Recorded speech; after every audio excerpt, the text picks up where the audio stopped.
And so we remain on the subject of Ukraine's fight with disinformation. According to US State Department, a multinational group initiated by Poland and the US is going to join forces to actively fight Russian disinformation about the war in Ukraine.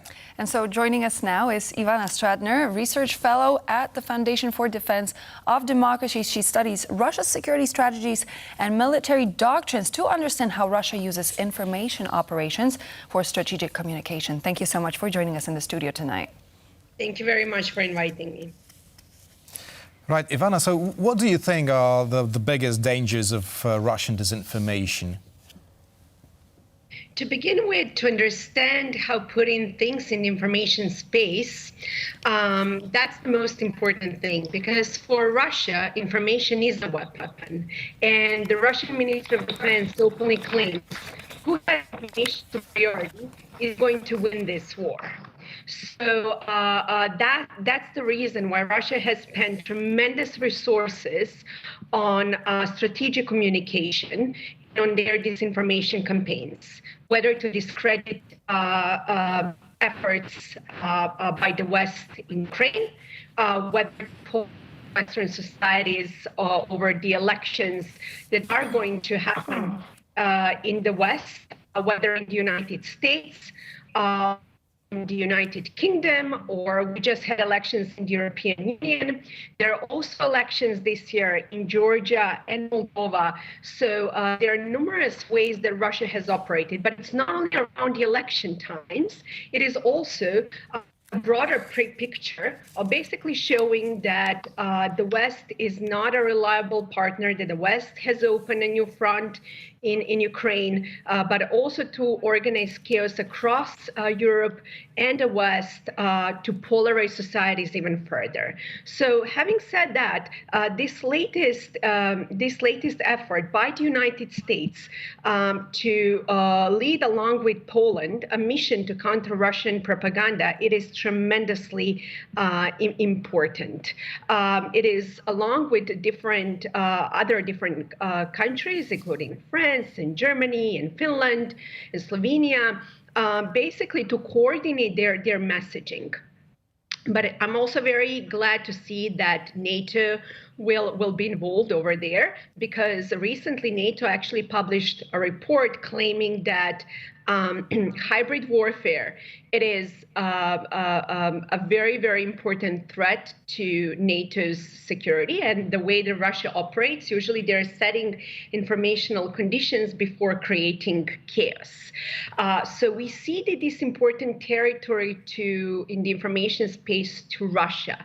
And the reason why Russia has been quite successful, even though I'm confident to say our listeners might actually laugh about Russia's disinformation campaigns related to bioweapons, for example, that we are training here in Washington migratory birds to deliver weapons in Russia. Unfortunately, such campaigns are very powerful in the global South. So there is a wide scope of places where Russia has been very active, including just recently in Georgia or Moldova or the Balkans, even closer to the European Union. So this is a step in the right direction. But there are certain problems that I want to emphasize. Russia does not need to follow any rules when it comes to information operations. They can conduct unapologetically any disinformation campaigns, spreading lies, versus when you live in democracy. Here, for example, in the United States, we have certain rules that we have to follow when it comes to influence operations. So far, we've been really, really good at exposing Russian activities in the information space, but that is definitely not enough.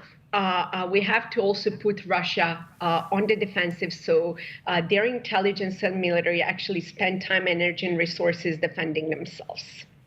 So as we look at the disinformation, obviously all of us have access to our phones, to our smartphones, iPads, internet in general. So what would you say is the audience of the Russian disinformation? Who are the people who are actually not only actively spreading these lies and this disinformation, but the ones who are sharing them? Sharing them, exactly. So Russia has a wide range of disinformation campaigns specifically targeting specific audience. So I'll just give you a very concrete example, several examples. One is related, for example, to the secessionist movement of Texas. They've been very active in that space for quite some time, targeting specific far-right group in Texas. When it comes to the question of abortion, which is going to be tremendously important for American elections, they're targeting both far-right and the far-left. That's, for example, some of the messaging that they work, for example, here in the United States. One of the most powerful information operations that is coming from the Kremlin, it's actually related to their nuclear weapons threats, targeting specifically policymakers here in the United States who are remembering the Cold War, thinking that that is going to escalate to World War III. And all you really need to look at Russia's national security strategy and Russia's doctrine of reflexive control, which is the key for Russia's influence operations. Basically feeding your opponent with information that he or she believes will benefit him or her, but actually it benefits the Kremlin. So that's how Russia has been successfully reflexively controlled the United States. But it's not only about here. Russia also has certain messaging for Europe, for Germany, for example, specifically related to energy sector, opening or starting a World War III, with certain escalations. In the global south, they have very different messaging. They love to spread disinformation campaigns that specifically the United States and United Kingdom, they're imperialistic countries that have thrown, the global south under the bus. So they know exactly how to target specific groups or around specific events. So you just name any issue that Russia can polarize, and they're immediately going to jump into that and polarize it further. Just for example, what is happening right now in the Middle East, the way that Russia has been spreading disinformation campaigns about Hamas to further polarize the West, that's also something we should be looking at. So they have numerous messaging that are quite, effective based on the audience. And I always like to say the fact that both of you, or that I don't believe in Russia's influence campaigns related to bioweapons, it doesn't mean that they're actually not successful elsewhere in the world. And as I said, if Russia's military believes that who has information superiority is going to win this war, we better believe them, because Russia's Ministry of Defense also believes that non-kinetic to kinetic efforts are basically 4 times higher when it comes to non-kinetic moves. And my final point to that is just read one of the latest articles by from the Russia's Ministry of Defense and advisor who is working in the information field, and he claims,